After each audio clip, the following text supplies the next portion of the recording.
président Macky Sall ak interview bi nga xam ne accordé na ko ak TV5 Monde RFI surtout ba tey si même lancé bi déboire judiciaire avec Ousmane Sonko dissolution Pastef candidature d'Amadou Ba bi aussi Pa Assane kii di président Macky Sall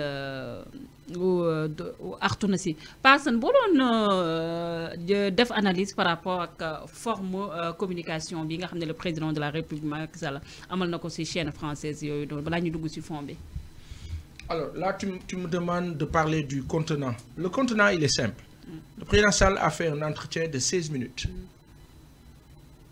Comme à l'accoutumée, France 24, RFI dépendent du Quai d'Orsay, le ministère des Affaires étrangères français. Donc ñoom c'est un business du ay joxe information nii c'est un business c'est tracer la voie pour l'intérêt national.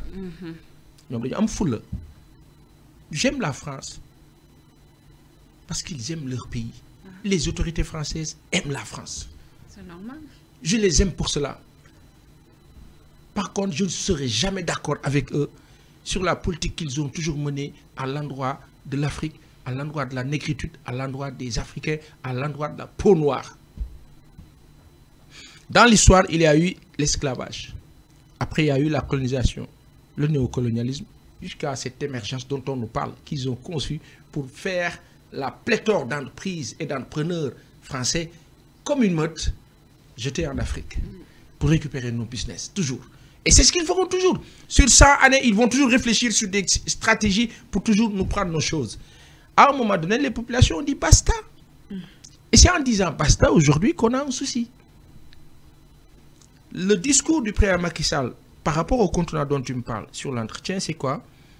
On a le président Macky Sall qui a parlé avec 2 journalistes yoo xam ni ñoom la tàmm di waxal durant tout son magistère presque daanaka. Je pense que la seule personne bu différente de ces gens-là c'est Audrey Pulvar au temps de CNews iTélé bi muy tudd iTélé. fa le président waxe woon ne du mës a kenn du ko mës a dégg ci ayam ñu jàpp journaliste voilà et cetera et cetera. Après ci bi muy def entretien bi Marc Perelman Christophe Boisbouvier la première question que Marc lui pose c'est le Niger. Il lui parle du Niger. loolu mooy li soxal France. Donc boo amee benn Macky Sall bu toog bokk CEDEAO da ngay bëgg a natt bëgg mu wax parce que ñoom communique France 24 ak RFI ils n'informent pas. Ils communiquent. Et la presse sénégalaise de 2012 à maintenant, ils ont passé leur temps à plus communiquer les infos yi état bi bëgg mu génn qu'informer les populations. Parce que quand tu informes, tu vas fouiner, tu sors les deals. Les deals ont été sortis par la diaspora, ont été sortis par Ousmane Sonko, ont été sortis par les opposants. Dégg naa la wax bi et maltraités par la presse sénégalaise. Si la presse sénégalaise avait fait son travail efficient depuis le temps, comme ni ñu ko daan defee au temps de Diouf et Wade, du ñu agsi fii ci jafe-jafe. C'est parce que la presse a lâché prise qu'on en est arrivé à ce stade-là où état bi fi nekk jàpp ne téye naa ñëpp lu ma neex def. Marc Perelman lui parle du Niger, d'Ousmane Sonko. On a senti que entretien bi dafa mel ni lu amoon message codé. Il fallait faire passer un message qui concernait M. Sonko, réduit à néant. Comment? On parle d'islamisme en parlant d'Ousmane Sonko. Loolu mooy àdduna bi yëpp ragal leen waa ji. La fumisterie dans la communication qu'ils ont fait. C'était trop fort. C'est de la fumisterie de communication. C'est-à-dire que ce que ces journalistes ont fait, le président Sall a parlé de forces occultes. Wolof.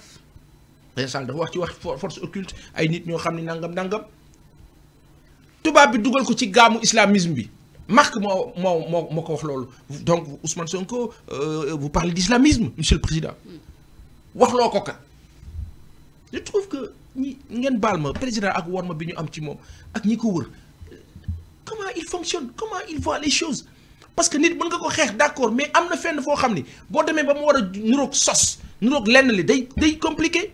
Après on nous dira toujours oui état bi mën na xam lu ngeen xam. loolu la ñuy wax tout le temps ils sont dans les renseignements aussi hein. Li état bi xam te xamuñu ko baax na boo tollee fenn fi population yi bu ñu demee ba toll ak yow fenn fi di résister nga leeral leen même bu dee am na fooy yam nga génn ko nag wane ko mu leer parce que ba ñuy wax force occulte ba tey ba sànq génnewuñ ko ci ay kayit wala ci lenn wala nga gis loolu nag un temps soit peu bu amoon tuuti sax nit ñi daal ne def leen ndànkat kii dem ay affaire am leerul mais état noonu laa doxee mais tu penses que buñ ko amoon duñ ko def dañuy toog nëbb ko dañ koy def amuñu ko li fi nekk nag mooy imposer quelque chose depuis 2012 on nous parle de terrorisme yàlla ñu ci yàlla musal te dimbali leen rek ba bu leen fi créer dara ba ñu indil coow boobu terrorisme bi fi am lan la c'est le pyromane tubaab bi taal Mali taal fépp day taal ba pare ñëw ne bàyyil ma fayal leen ko moom noonu la mos a dundee ak ñun day taal ñëw ne bàyyil ma fayal leen ko 2011 ba 2023 lu tax maliens yi génne leen François Hollande ba muy wàcc Mali bañ ne bëreet ne Libye tas na ñoom tubaab bi France du ñoo taal Libye bi ñu taalee Libye lan moo xew jaxase foofu nag Kadhafi ndeysaan yàlla na ko yàlla yërëm le dernier message bi mu leen wax mooy ne yéen a ngi may sàkkal pexe mais vous allez tous le regretter. Ouais, il a eu raison. Il a eu raison. tey jii nii France li tax yàlla daf leen a fay seen jëf lanu def Kadhafi lan yàlla di fay Afrique yëpp la leen di dàq xoolal li leen def Niger humilier leen ñu ne dee duñu dem gars yi ne yow yaa ngi doon jàpp léegi bëggatuñu demal nga ne dee doo sëy bi du tas mar day si. tontu bi si président de la République Macky Sall indi fu mu toll nii wàllum militaire moo waxatuñ ko ils sont dans les négociations diplomatiques. Non, c'est-à-dire que le président a parlé d'intervention militaire comme extrémité dernier rempart nangam. saay président warul nangu sax toog ak ay journalistes ñu koy waxi biir Afrique yéen da ngeen war a dem songu diw pour ñoom France lu tax duñ dem songu Vladimir Poutine libérer Ukraine. ay naafeq lañu ay nit yu bon lañu ay majjoos lañu ay yàq makaki yank ay seytaan lañu lu tax ñoom du ñu dem libérer Ukraine dugal Zelensky ci xeex bu bon xeexu dof Zelensky tey ñam na mu nga dem Nations Unies doon expliquer ne parce que il faut am nañ possibilité il faut ñu waxtaan Russie moom di dérouler yéen coince ngeen Russie tëj ngeen ay banque Russie jël ngeen seen ay xaalis jël ngeen ay argent ay borom affaire nangam ak nangam lépp ngir lan seytaane te ñoom cette politique française là dafa salter lu bare ci àdduna bi depuis le temps loolu nag la africain yi sonn ne adada doy na kasi ànd alhamdulilah kasi àndul je vais prendre l'exemple de Patrice Talon du Bénin qui semble-t-il veut recevoir ces militaires français là ubbiku et cetera pour lan parce que gage la pour que nga continuer toog sa pouvoir tous les chefs d'État yu ci bëri ñoom Omar Bongo ñoom ñëpp nan lañ doon fonctionner ak français yi nangu leen jox ay ressources pour continuer toog ci bopp nguur gi français yi di leen ko garantir loolu nag la africain yi sonn moo tax tey ñuy def tànneef bu njëkk dañ daan fool yi léegi dañuy tànn dañuy xool kan la ñuy jël ku wóor koo xam ne am nañu yaakaar ci moom le président Sall li mu tontu lan la le président Sall est en train de partir il doit partir interview bi c'était pas nécessaire. Mais pourtant, non, c'était pas nécessaire. Mais pourtant, ils l'ont fait. L'autre, ils n'ont pas interviewé les autres chefs d'État. Est-ce que c'est aussi pour rétablir la vérité des faits par rapport à ce qui s'est passé à New York ou pas aussi? Quel fait? Nous accueillir la diaspora, rétablir les faits. Wow. Rétablir des faits comment? Diab, les Sénégalais yumerou. La première question qui devait être posée au président Macky Sall, c'était quoi? Monsieur le Président, en marge de ce sommet, nous sommes à New York. Ben, le constat qui est fait par le monde entier, c'est que vos populations ne sont pas apparemment contentes de vous.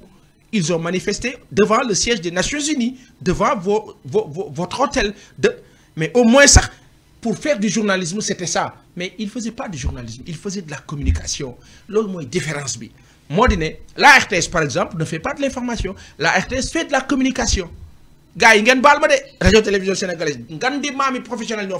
ñoo xam dama leen a bëgg naw leen parce que wax dëgg yàlla ñoo ma njëkk jox micro bokk nañ ci ñi ma formé wante soxna si bu ñu bëggee wax dëgg rek yàlla tax suñu dirigeant yii président Macky Sall ak moom ak kay ñëw ak ñoom ñëpp dafa am taxawaay boo xam ne dafa liqaloog tubaab bi torop mu sonal nu te nun dañ cee maar dañ cee sonn Marc Perelman ak Christophe Boisbouvier ñu ngi toog ci kanamu président Macky Sall mel ni ay flic président bi mel ni nit bu war a waye di rek ñoom ñu toog di ko orienté di ko kii te ñoom attitude boobu ñu am non duñ ko am ak seen président lu tax ñun suñu président du ñu jox war ma ñun sénégalais yi di toog ak journaliste sénégalais yi ñu war ko mën a laaj ñu ko bëgg a laaj mais xool leen attitude yi xool leen chef d'état africain yi bu ñuy def interview France 24 ak fa ca des nemm la ñuy def lu tax bu ñuy def interview africain yi seen mbokk africain yi nga gis ñu toog wan la benn air ba yow boo leen di laaj sax da ngay am xel ñaar garde yi wër la c'est ça le drame de ce continent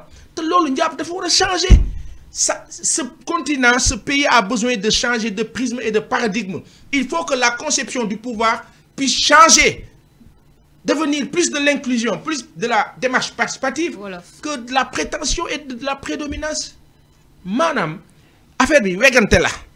Fonkante, bëggante, waaye nag ay nit boo leen jiite pour nga liggéeyal leen foog nga bëgg leen mais boo leen dee mépriser doo leen liggéeyal. Et cette interview-là, écoute, on a beaucoup de sentiments, de respect, d'affection à l'endroit de notre président de la République. C'est un Sénégalais. Moi, je suis un Sénégalais.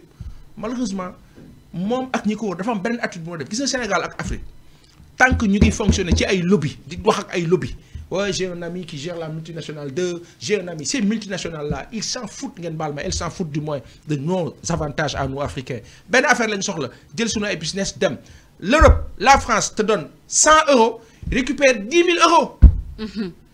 Avec un sentiment bu ma jëlee sénégalais tey ak africain laaj leen sénégalais ak africain yi bëgg liggéey en France yombul de parce qu'il y a un sentiment anti-africain bu leer nañ pourtant fii amul sentiment anti-français c'est faux ñoom presse française ñoo ko wax pour jaxase carte gi sentiment anti-dirigeant français moo am. Parce que français yi eux-mêmes sunu ay bokk lañu dañ ci am ay bokk ay leneen ak leneen sénégalais yi ay am na ci ñoo xam ne ay français lañu ñu jege sunu ay bokk yoo xam ne man tey man mii di wax ak yow tey man ma ndaw mi par mes grands-parents.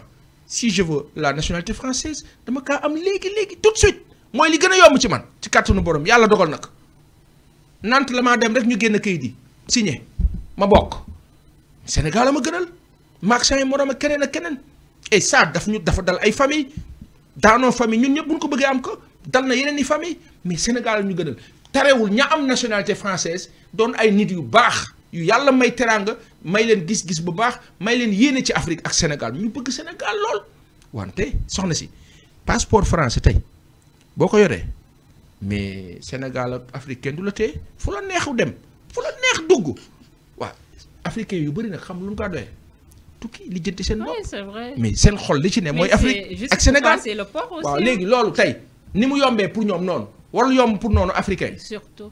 Si aujourd'hui on parvient à rendre fort nos petites monnaies yi ñuy wax ñun ñu ne ñu CFA nañ bàyyi CFA boo waxee ñu ne la non CFA bi boo ko bàyyee problème c'est faux nan ko bàyyi jël li ma professeur Abou Wela doon wax jël sunu ay possibilités Russie bi ñu ko empêché xaalis lu mu def mu ne leen léegi comme man da ngeen di jënd gaz ci man sama xaalis ngeen di fay rouble lépp lu ngeen di jënd ci man céréales ak yépp rouble ngeen di fay léegi rouble bi nekk loo xam ne ñoom ñi yore dollar ak euro dañuy obligé jëndi rouble lañ ko xañoon ca xaalis non waa ji récupéré waat ko. c'est loolu la ñu soxla si suñu ay njiit mais non des followers yoo xam ni tubaab bi da leen di toog ay de petits journalistes ngeen baal ma ñoo xam ni peut-être parce que seen àdduna yëpp li ñuy fonctionner mooy communication wu seen département boobu di la ko gëmloo ñëw jël bouquet télévision yi dugal ci France 24 dugal ci RFI ñu jël suñu aéroport jas teg fa France 24 te waroon fa teg radio télévision sénégalaise nit day am fulla. C'est vrai. Personne. Dissolution parti Pastef aussi nekkoon aussi au menu de cette discussion gis nga